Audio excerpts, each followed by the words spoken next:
Welcome to Run Free and Strong. I'm Rito.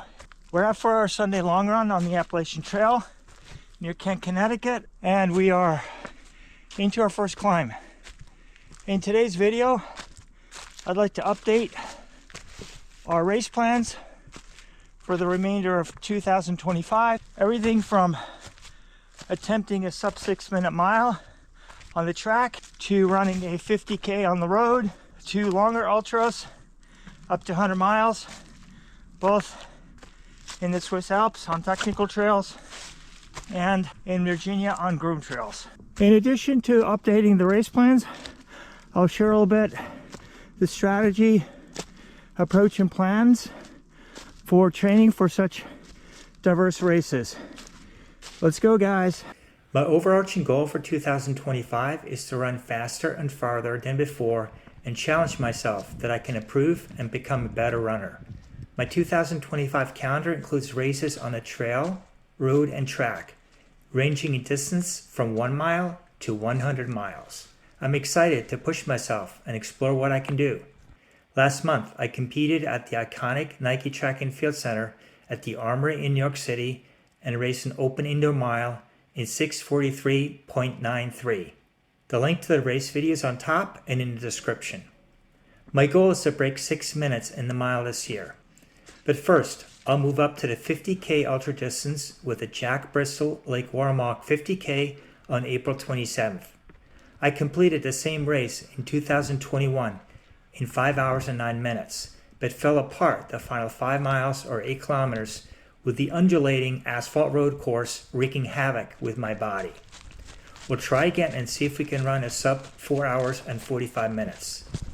The record-breaking winter in Connecticut has added to the challenge, and my training volume on long runs are not where I want, but I'm going to show up and go.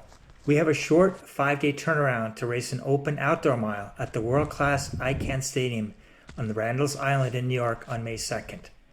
Although I'm not expecting to break 6 minutes yet, I'd like to move the needle compared to my Armory indoor mile time. That'll also depend on the recovery from the 50K. I will make a game day decision whether we're ready or not. There are several additional open track meet opportunities where I can race the mile in June and July, and we'll continue our quest for a sub 6 minute mile. If you're enjoying this content, please like the video and subscribe to follow our journey. Thank you. For both the miles and the 50K Ultra, I focus on building a foundation that comprises track, road, and groomed trails, with only intermittent technical trail running with significant vert. Weekly mileage has ranged between 30 and 50 miles, with 1 tempo run, 1 VO2 max and/or lactate threshold session on the track, and 1 long run of 10 miles. Only once did I go longer, and that was a 25-mile run-walk on the Lake Waramaug course. Looking past the next couple of races, I'll be transitioning to longer, as well as technically challenging ultramarathons. In July, I'll be returning to Switzerland to attempt what will be my most difficult ultra ever. Last July, I completed the Verbier Marathon by UTMB. The link to the race video is on top and in the description. And this year, I will move up to the trail Verbier X-Traversee by UTMB. With 76 kilometers, or 47 miles, and 5,300 meters, or 17,400 feet of vert, and at altitude, this ultra looks impossible on paper for me. I have a lower back injury, 2 herniated discs that make it difficult, if not impossible, to complete such a tough event. But we're going to train and prepare and do the best we can on race day. No matter the outcome, Verbier and the surrounding mountains are spectacular, and the memories last forever. If you followed our channel, you may be aware that I started my journey to qualify for Ultra Trail de Mont Blanc, or UTMB, in September 2023. And although I qualified last year, I did not have sufficient stones or lottery tickets to be selected for the 2025 UTMB. The Verbier X-Traversee is an opportunity to earn additional stones and enter the lottery at the end of 2025 for the 2026 UTMB. While we're on the subject of UTMB, I deferred my Kodiak 50K by UTMB from last year to this year. I look forward to returning to Big Bear Lake in California on October 11th to race the scenic route in the San Bernardino Mountains. A friend and I spent the weekend doing a course recon for both the Kodiak 100K and 50K courses last June. The link to that video is on top and in the description. And it was an unforgettable experience. Let's turn back the calendar to September 26th, when I will travel to southwestern Virginia exactly 1 year after Hurricane Helene devastated the area and canceled the Yeti 100. My son and I were in Abingdon for last year's race, only to witness the heartbreaking damage in this beautiful and rugged part of Appalachia.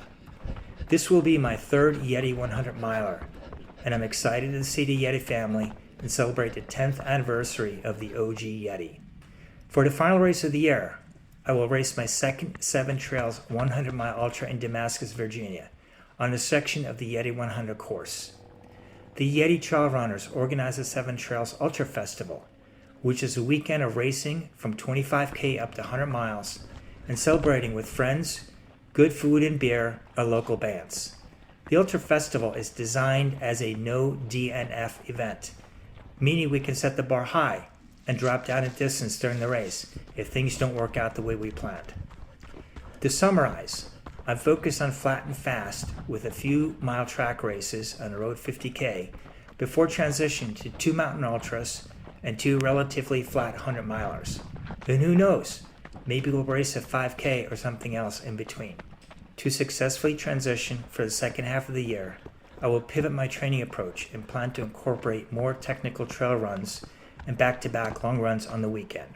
I will maintain my weekly tempo, VO2 max, and lactate threshold sessions because these not only enable me to run faster, but importantly improve my running economy, musculoskeletal connection, and overall performance. And I will complement with strength training using free weights, kettlebells, and other equipment. Sunday long run done. 10 miles on the Appalachian Trail, 3,000 feet of vert, lots of technical rocky, rooty terrain, and 3 hours, 29 minutes. Always grateful to be humbled on the AT. Hope you enjoyed the update on our race calendar and our training approach and plans. Look forward to the next 9 months. Hope you join us for our journey. If you enjoyed the video, please give it a big thumbs up. And if you're not already following our channel, please click that subscribe button and join us. Thanks very much for watching. See you in the next one.